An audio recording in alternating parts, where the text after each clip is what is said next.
I don't have friends. I got family. Hi and welcome to the Ruby Tuesday. My name is Ruben and this is my review for Bridgerton Season 2. This is a non-spoiler review. Going to be talking about whether it's going to be as good as Season 1 or better.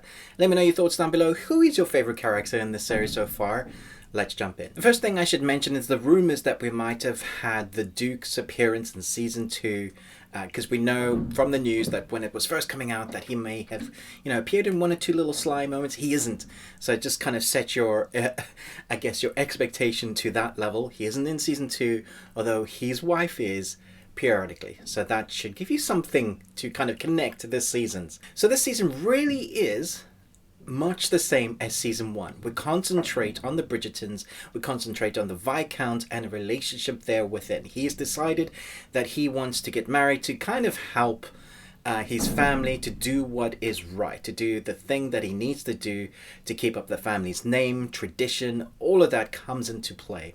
He really isn't putting love on the cards on the table. And then we get a couple of new characters with Edwina Sharma and her sister and mother. They come and are introduced to the series throughout the 8 episodes. And the first episode is an hour and 10 minutes long, and the last episode is an hour and 10 minutes long. So you kind of they reintroduce you to the world, and then they kind of finish off with a big kind of long episode. The costumes designs again are spectacular. The Queen and her headpieces are phenomenal. And once again, I was just like, how heavy is that headpiece? Like back in the day, you knew that their head would just kind of sway, or the whole body would sway because of how heavy it actually was. Obviously the way they make it for the actors now is less than that, but you kind of get an idea or taste. Also, if you have a racism card that kind of shows its ugly face now and again, I would say that you probably need to check it for this series. I remember in Season 1 when there were people of multicultural cultures and race suddenly appearing in this sort of period drama piece, and people like, you can't have black actors in this, that wasn't accurate.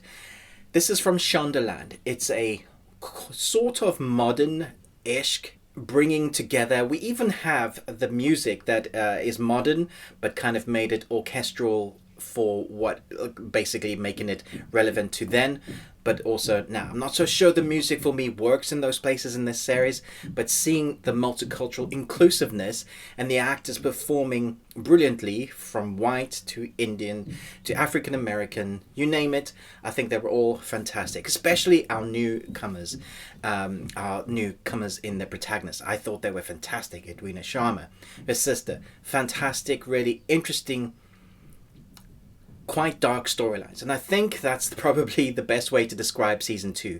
It's much darker than the first season. Whereas the first season concentrated on love and comedy, especially with a certain writer that was being kept secret, this time around they seem to have gone the more serious route, which is a bit disappointing. I was talking to Chris from Moves and Munches, and he was saying how much of the comedy is taken out from it, and I would have to agree with that. There isn't that much comedy here. They've really kind of gone for women's rights. They've gone for what is love, duty, and honor. But where it shines again is between the costume design, the look, the aesthetics, the place, and obviously the people with what they're saying, and that comes down to the dialogue. And the dialogue is great. That's where you get the people being really smart and quirky and fast and snappy, witty. It's what I always loved about these kind of period pieces. It's the wit that unhinges a person, the planning of how they're doing what, how they're talking about it. And then you come down to the family dynamic. And really, this is, to quote the Fast and Furious, it's all about the Bridgertons. It's family. You don't turn your back on family. And it's really lovely to see how they come together as a family. It's family. When they need to. It's a kind of a showcase of what families Familia. could be or should be, as an example. But then they also go to the history. And for me, that's the strongest part of this series. Seeing what happened to the father, why the father of the Bridgertons isn't around, the original Viscount. And we get to see that. And that adds so much more weight to the series because you understand why the Viscounts are the way they are, what shaped them. It really does add a really nice kind of depth to the storyline. So when you have Edwina Sharma, and we know a bit about her history, then we know about the current Viscount, and we know his history, that really adds weight and value to relationships going forward. Now, it is definitely kind of tickable, like they're going to have this in the series, they're going to have this sort of love relationship triangle thing going on, they're going to have this, you know what's going to happen in season 2. There aren't going to be massive surprises. You also know when certain writers are going to be revealed, you know that there's going to be a big argument between best friends, all of that. There are also some sideline stories that I don't think needed to be in the series, or if they wanted it to be in the series, they needed to spend more time on it. So when the series does this away from the main arc, I was like, okay, that's interesting, but are you going to actually give me more of the story? For example, the story with the boxer and his bar, gentleman's club. And they kind of start going into that, but don't give us enough to really care about what's going on.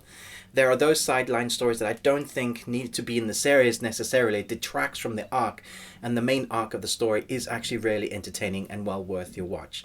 So let me know what you thought about this series once you watch it. It comes out on Friday. Thanks to Netflix for screeners. Also, once again, we have a new Patreon with Chris from Movies and Munchies. Our latest one there is Dad Jokes. If you want to check us out, the link's down below. I'm going to give this 4 Nicolas Cages out of 5. Thanks so much for watching this, but most of all, until next time, remember, live long and Tuesday.